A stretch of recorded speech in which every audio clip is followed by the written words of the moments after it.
After several years of delays, the Real ID deadline is here. Thank you for joining us. I'm Shantae Sumter. And I'm Farah Jadrin. This is one of the biggest major changes that air travelers have seen in terms of security at airports since the early 2000s. And Shantae, we've been getting a lot of questions from folks leading up to this day. Yeah, so we will be answering some of those questions for you this morning. And we also will have team coverage across the Pacific Northwest. We have those teams spread out for you.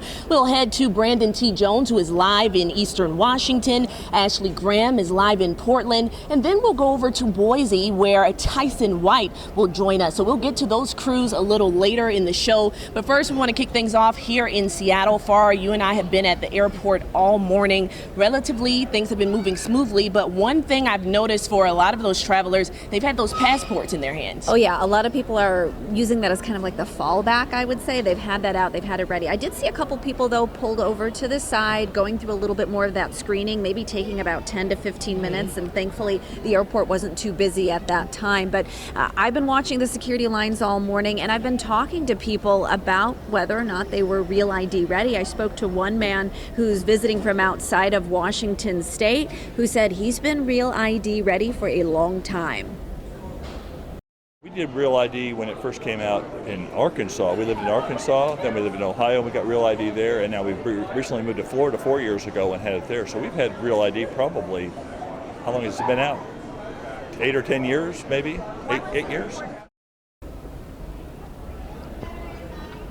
So if you want to skip those extra screenings, of course, you want to have some type of ID that is Real ID compliant. So these are lists of some of those IDs you can use to get through security. You have an enhanced driver's license, an enhanced identification card, a valid passport, a green card, tribal issued photo ID, your U.S. military ID would work as well. But there are about 16 different options actually. So we have a list of the full IDs accepted by TSA. Just text the word ID to 206-448-4545 and we'll send you that link. And we've been talking about this for probably a solid year with the reminders, but Shantae, this has been in the works for 20 years when this first became federal law back in 2005. And that's really because TSA wants each state to have that streamlined form of security and checks. So that's what an enhanced driver's license is in each state. So the Department of Licensing here in Washington says just under 29% of Washingtonians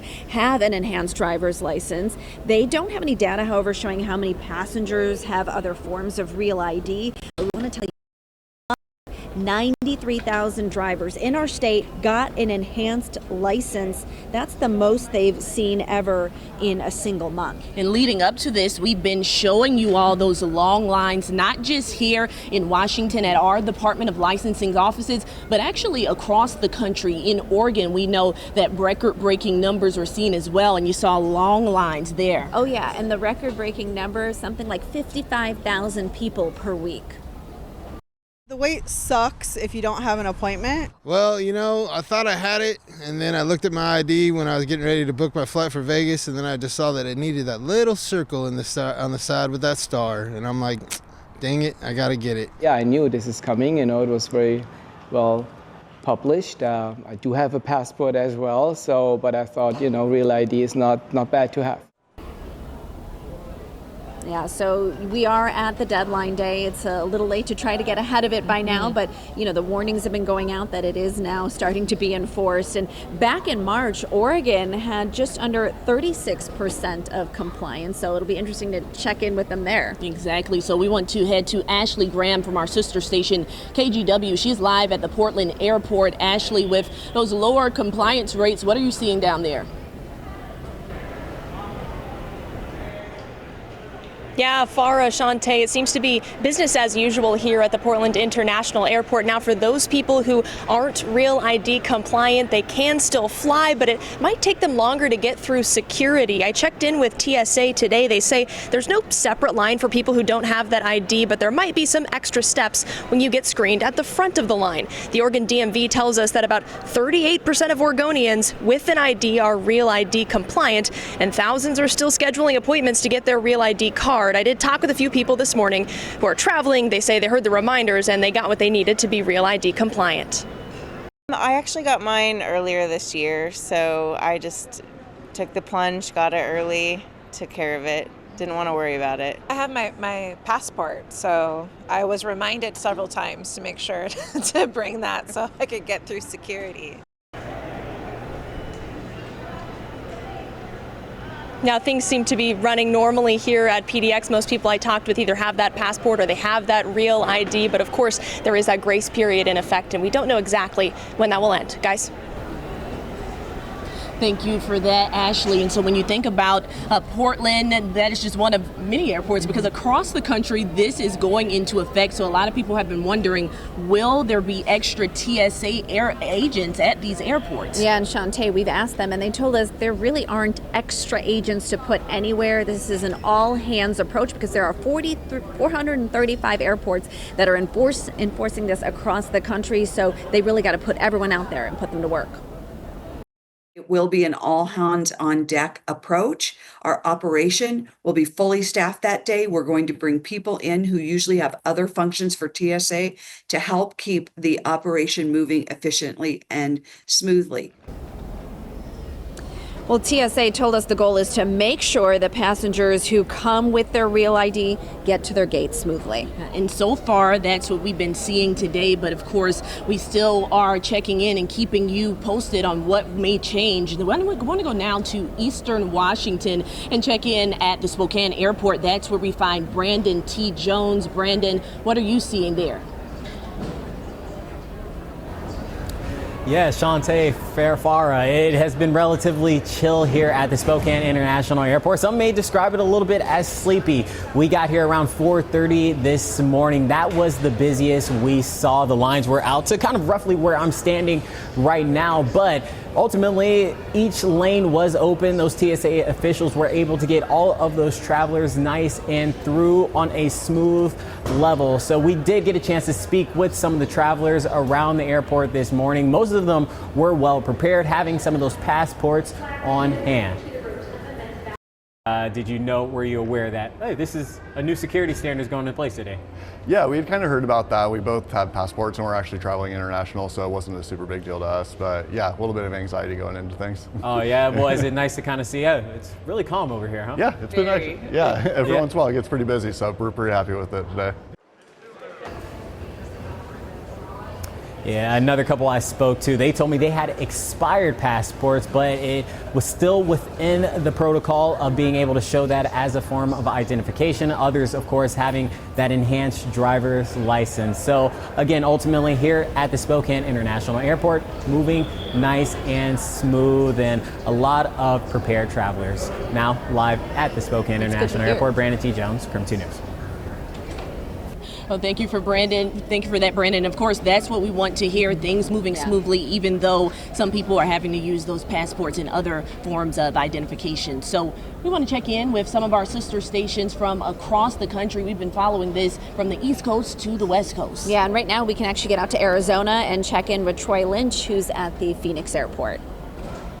This is Troy Lynch at Phoenix Sky Harbor International Airport in Phoenix, Arizona. We are on Real ID watch all morning long. Take a look behind me.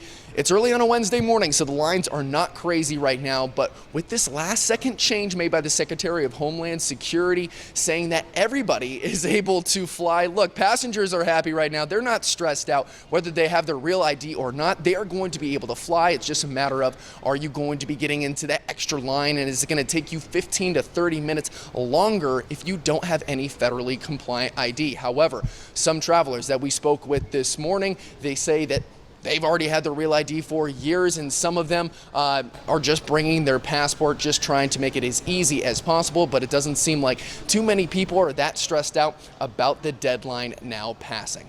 I'm Troy Lynch for KPNX 12 News. I'm Leanne Stapleton, and I'm at the Portland Jetport here in Portland, Maine. Now, this morning has been busy. Folks coming through, going through TSA. They got to catch their flights. The assistant airport director here told us that they're seeing 98% compliancy with that real ID or the other acceptable forms of ID. Now, I also spoke with the TSA spokesperson for New England, and they're seeing over 80% compliancy across the region. So far on this deadline day, things seem to be going smoothly, at least here in Maine. In Portland, Leanne Stapleton, News Center, Maine. Well, we are happy to hear that for the most part, everybody's seeing smooth traveling. And we've been warning people about this for months, but of course the warnings have been out for years. Yeah. But still, a lot of people have unanswered questions this morning, so that's what we're here for, to give you those answers. Yeah, and one question we are getting a lot is, why is the TSA making folks be Real ID compliant? Well, the answer is this. It's because it's part of the law that was passed in 2005. It's the Real ID Act following the 9/11 terrorist attacks. The Real ID Act sets nationwide ID standards to prevent fraud. It requires TSA to only accept secure and verified IDs for air travel before Real ID, Shantae.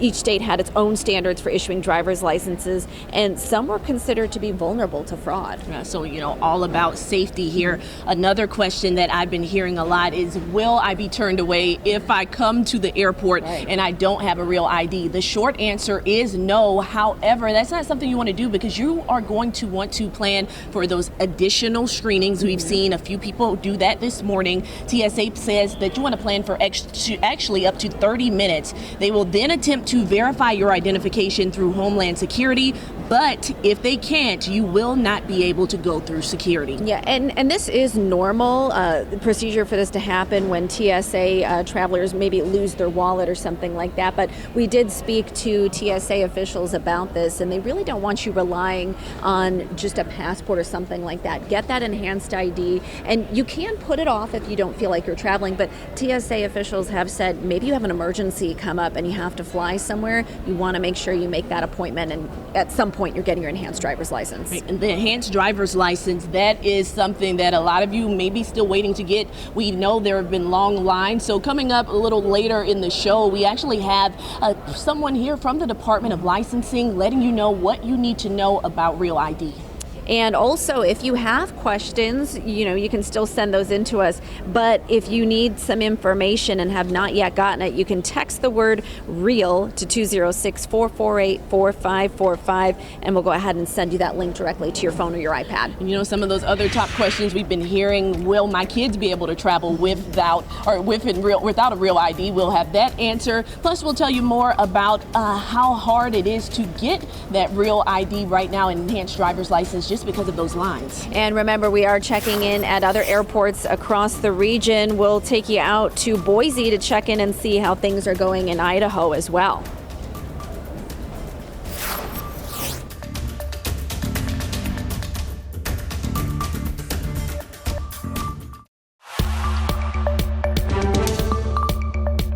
Do you have your Real ID yet? No. Real ID? I do not. Do you have a Real ID? I do not. So what does that mean for me? That's the question a lot of people have this morning. What does that mean for me if you don't have your Real ID, as that is the standard flying across the country that went into effect this morning? I'm Shantae Sumter. And I'm Farah Jadran. We are following Real ID all across the country just to see how it's impacting travelers across the region as well. We want to check in with one of our sister stations right now. Yeah, we want to go back to Boise. Tyson White has been following this deadline as it has been approaching. How are things going at the Boise airport? What are you seeing so far? Well, Shantae and Farah, things are looking pretty decent here at the Boise airport. Things have run smooth all morning, really. We've been out here since about 5 o'clock Boise time, and things have run really smooth. Lines have not formed anywhere, and so far we haven't heard anything from TSA or the Boise airport saying that they've turned anybody away. And we know that that's true also thanks to the Department of Homeland Security Secretary announcing yesterday that they would not be turning anybody away, but working on further steps to maybe secure that make sure their identity is who they are when they come to the TSA checkpoint. Boise Airport staff here all morning have been making sure folks have their correct ID before they even get in the queue for security. So really, they've been really making the steps to make sure things are going well here and making sure folks are getting to where they need to get going.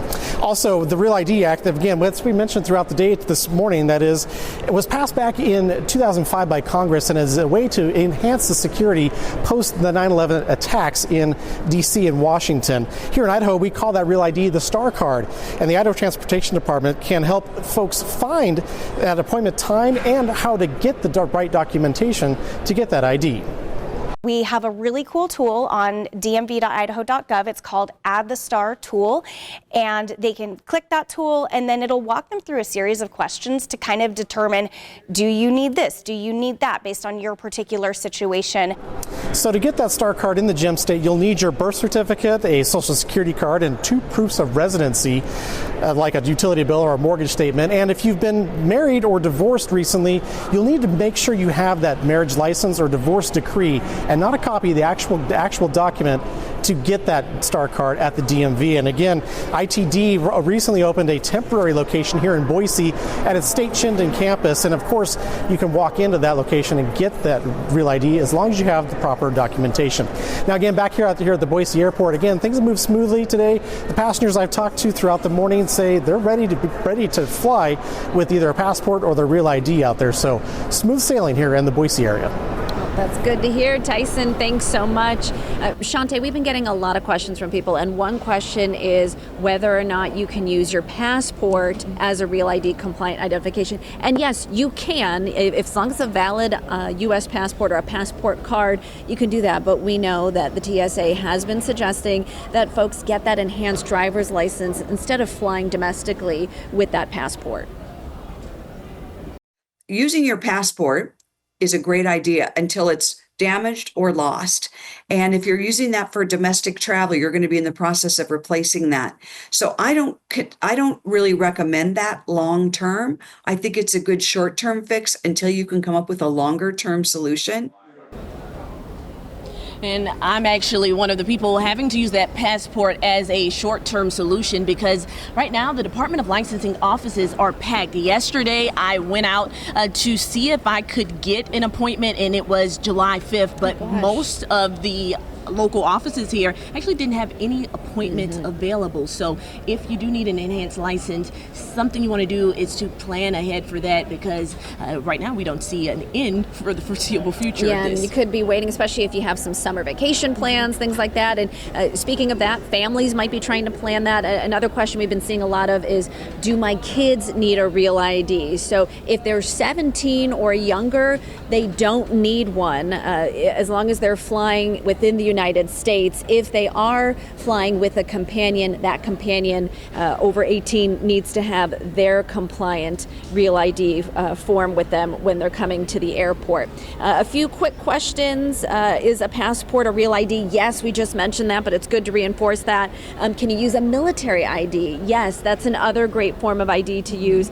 Dependents and retired military IDs are good too. We spoke to someone yesterday who is the wife of a military person. She said, I've got that ID card with me. I feel ready to go, and she definitely was. Nexus and Global Entry, yes, those are also compliant forms of ID. Yeah, there's actually about 15 or 16 different forms that you can use that are compliant. So as we mentioned, you can text us, text ID to 206-448-4545, and we'll send you that information. Yeah, we want to keep making sure we're answering people's questions. We also have this information available for folks in Spanish. So si necesitan la información o recursos, envíanos un mensaje de texto al número en tu pantalla, and that's 206-448-4545. Thank you. We want to make sure that everyone has this information. So we are going to continue to keep you informed. Coming up next, we'll have a representative from the Department of Licensing answering the questions that you still may have concerning Real ID.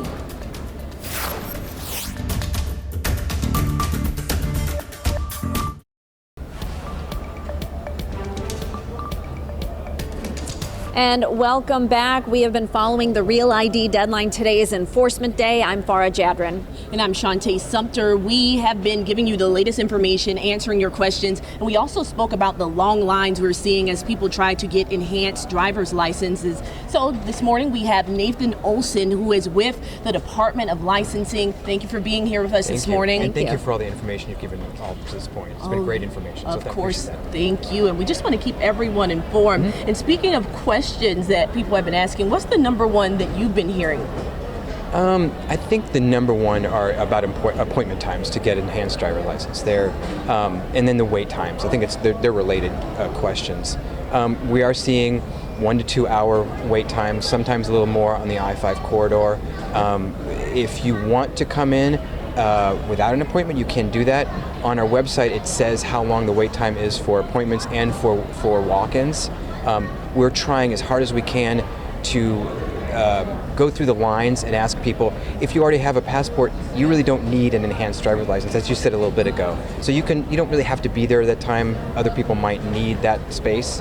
So we're trying to kind of triage some of the lines outside of the license offices. And the TSA has been recommending that folks maybe don't travel with the passport domestically. Are there other benefits if you get your enhanced driver's license other than flying in the United States? Mainly right now it's just flying. That's the big thing. So yeah, and again, as you said before, there are many different kinds of documents that you can have that are Real ID compliant. Nathan, we know that a lot of people have been talking about those weights you mentioned. I know just yesterday, as I said a few minutes ago, I tried to get an appointment. It said July 5th. So for people who don't need an enhanced license and they're trying to do other things at the Department of Licensing, what would you tell them?